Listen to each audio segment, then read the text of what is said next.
and welcome to Review. Today I'm going to be reviewing Rust. Not the orangey brown stuff you find on a bike outside, but the game.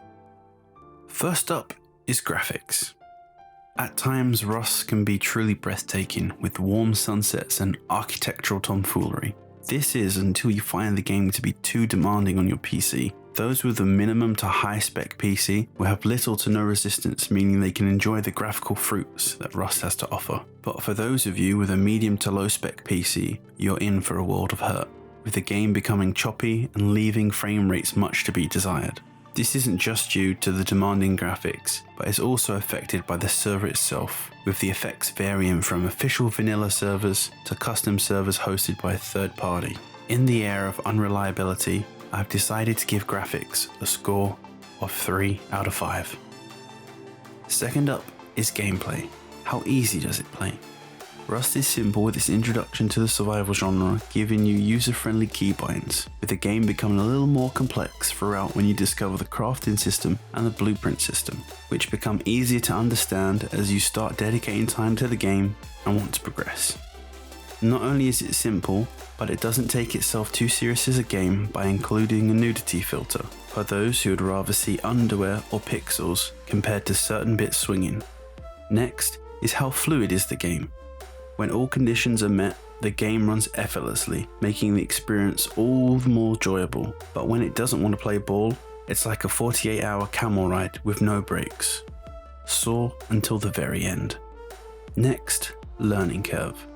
Rust has a minor learning curve, whether it's using the crafting system or using the building mechanics, allowing you to enjoy other things in the game like raids, PvP, PvE, and exploration.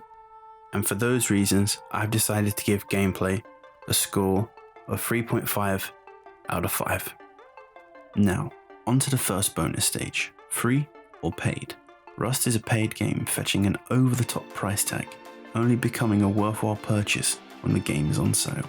Since its early access release in 2013, the game has maintained a very reasonable player count, finding a bunch of fresh faces with its full release in 2018. With Rust being an enjoyable paid game, it doesn't get the bonus points for this stage. And now, the second stage, content. With the game being accessible for nearly 7 years, the content has been hit and miss for the most part, with the noticeable content coming in forms of new items, skins, and an instrument DLC. There might be some light at the end of the tunnel though, with news that Rust might not stay as a PC exclusive game, having talks to venture into the console platforms, entertaining the idea of both Xbox and PlayStation. With content being limited, it again doesn't receive the bonus points for this stage.